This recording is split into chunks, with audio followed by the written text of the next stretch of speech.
Caínos, Jéssica Dias aqui na área com vocês. Tá começando mais um Boletim do AV nesta sexta-feira. Vasco se preparando para mais um confronto no próximo domingo. Tem também assunto sobre arbitragem, grana, tudo isso aqui nesse Boletim do AV. Então eu já começo pedindo seu like, sua curtida, seu comentário, a sua interação, que é sempre importante.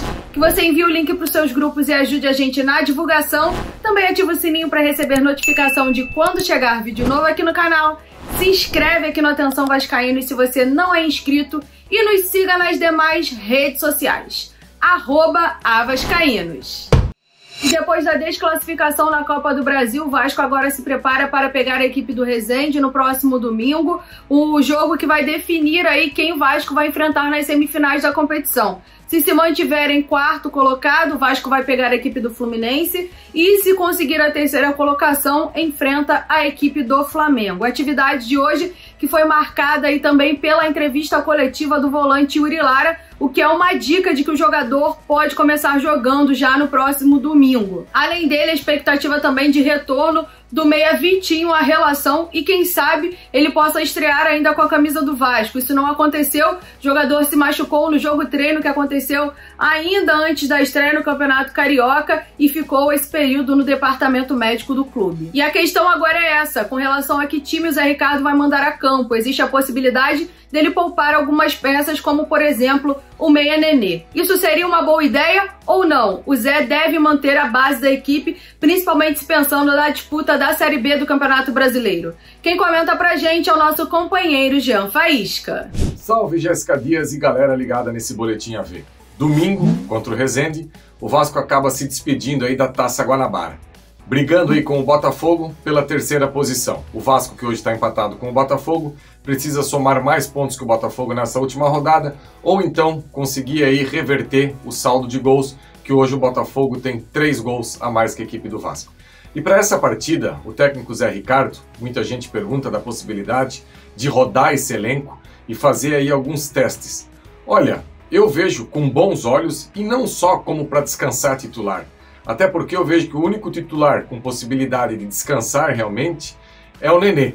O restante, tem muitos jogadores que não estão rendendo e esses testes precisam ser feitos e quem sabe até serem mantidos. Vou dar um exemplo aqui nas duas laterais. O Léo Matos contra o Flamengo fez uma partida justa. O Everton vem muito mal. Enquanto o Vasco não vai ao mercado e traz outro lateral direito, eu colocaria o Léo Matos por ali. A lateral esquerda, eu começaria o jogo com o Riquelme. Nós estamos querendo fazer do Riquelme um meia, um ponta, um extrema, e eu mesmo comentei isso por aqui, da necessidade de ver o Riquelme em outra posição. Agora, primeiro ele teria que se firmar na lateral esquerda, coisa que até hoje não aconteceu. E com esses níveis de atuações aí do Edmar, por que não testar ele por ali? Cabeça de área, voltar o Yuri para a equipe titular, quem sabe fazer o tão sonhado tripé de volantes aí que a gente pede tanto, com o Yuri, Zé Gabriel e liberar um pouco mais o Juninho para o jogo. Então assim, o Vitinho que também está voltando. Então assim, possibilidades o Zé Ricardo tem bastante. E ele tem todo o direito de fazer essas trocas para tentar achar dentro desse elenco, enquanto não chega as contratações, peças que possam ajudar já na semifinal do Campeonato Carioca. Valeu, galera! Quem tá de olhos abertos querendo saber qual time o Zé vai mandar a campo, é claro, é a equipe do Resende. A gente vai ter agora, exclusivamente aqui nesse Boletim do AV, a palavra do Sandro Sargentin, que é técnico da equipe do Resende, e ele fala inicialmente sobre enfrentar o Vasco depois de uma desclassificação do Cruz Maltino na Copa do Brasil. O Vasco é um time grande, com muita tradição, com ótimos jogadores no plantel, muito bem treinado pelo Zé Ricardo. Independente da desclassificação, jogando em São Januário ele é muito forte e a gente vai respeitar demais o Vasco e vamos tentar fazer um bom papel para conquistar a nossa vaga na semifinal da Taça Rio. O treinador também comenta a possibilidade de enfrentar o Vasco sem ter algumas das principais peças. Eu vejo um time da grandeza do Vasco, que todo mundo é titular, cara. O jogador que está no Vasco da Gama, ele tem plenas condições de jogar um Campeonato Carioca, um Campeonato Brasileiro, enfim. Então a gente respeita muito quem vai entrar em campo e vamos entrar muito focado aí, respeitando o Vasco para fazer um bom jogo. Alô, turma! Tudo bem? Tô passando aqui com a chave do meu carro porque eu queria dar um recado para você que tem carro ou motocicleta. Você tem andado desprotegido sem seguro porque não teve grana para renovar ou fazer um seguro novo? Calma, normal, tá acontecendo. Mas agora eu tenho uma solução. Procure a Altima Proteção Inteligente, uma associação com 5 anos de experiência. E exatamente por isso, eles podem fazer preços 50% mais baratos do que as seguradoras normais. Olha, eles dão proteção contra roubo, contra furto, perda total, indenizam até 100% a tabela FIP, incluindo motoristas de aplicativos. Proteção, terceiros, para-brisa, reboque de até 600 km e muito mais. Preços: R$ 129,90 a mensalidade para a proteção do seu carro, R$ 99,90 proteção para a sua motocicleta. Veja o site altimaproteção.org. Altima, a sua necessidade é a nossa realidade. E mesmo sem ter ainda os confrontos definidos, a FERJ divulgou hoje os dias e horários das semifinais do Campeonato Estadual. Você está conferindo aí na tela, caso o Vasco termine na terceira colocação, enfrenta o Flamengo na quarta-feira, dia 16, às 8 da noite. Caso termine em quarto, enfrenta o Fluminense, dia 19, sábado também às 8 da noite. Os jogos da volta, se for o Flamengo adversário, vai acontecer no domingo, às 4 da tarde no Maracanã, ou se for o Fluminense, na semana seguinte, dia 27, também às 4 da tarde no Maracanã. E hoje, inclusive, aconteceu na sede da FERJ, ali ao lado do Maracanã, uma reunião com o presidente Rubens Lopes e também os representantes dos 4 grandes aqui do Rio de Janeiro que estão nas semifinais do Campeonato Carioca. A reunião foi para definir critérios e arbitragens para esses jogos. Você confere agora matéria divulgada pela FERJ após a reunião. Os critérios de arbitragem para as semifinais e final do Campeonato Carioca 2022 foram definidos após reunião na manhã desta sexta-feira do presidente da Federação de Futebol do Estado do Rio de Janeiro, Rubens Lopes, e da Comissão de Arbitragem com os representantes de Flamengo, Rodolfo Landim, Fluminense, Mário Bittencourt e Marcelo Penha, Botafogo, Dorcésio Melo e Vasco, Carlos Osório. Para as semifinais, para uniformizar critérios, os árbitros de vídeo serão fixos para cada cruzamento. 4 nomes irão para sorteio na segunda-feira, às 2 da tarde. São eles: Rodrigo Nunes de Sá, Carlos Eduardo Nunes Braga, Patrícia Maia e Rodrigo Carvalhais. Já os árbitros de campo que irão para sorteio são Alex Stefano, Felipe Gonçalves, Graziane Maciel Rocha, Paulo Renato e Rafael Martins Sá. Um ficará de fora.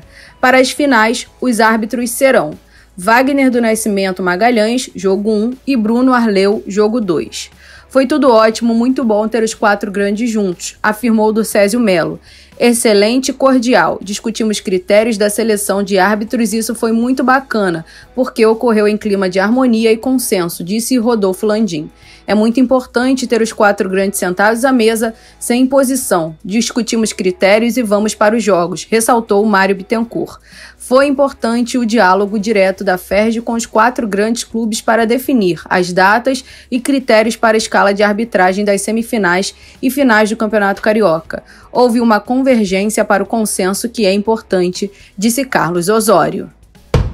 E vamos falar sobre grana porque o Sindicato de Clubes do Estado do Rio de Janeiro afirmou que irá à Justiça pedir a penhora de 20% do valor dos 70 milhões que o Vasco conseguiu de empréstimo da 777. Esse valor equivale a 14 milhões de reais e, segundo o Sindiclubes, o Vasco teria que ter declarado esse valor dos 70 milhões na renda mensal recorrente do clube para que 20% desse valor fosse destinado ao pagamento do regime centralizador de execuções. Lembrando que essa semana o Vasco pagou a parcela do RCE referente ao mês de fevereiro. Segundo o Vasco, o clube não precisa declarar os 70 milhões como renda mensal porque se trata de um empréstimo, então o dinheiro não é do Vasco porque precisará ser devolvido em algum momento. Mas poderia então o Sindiclubes pedir essa penhora dos 20%? O doutor Gustavo Lopes, advogado que atua na área do esporte, analisa pra gente.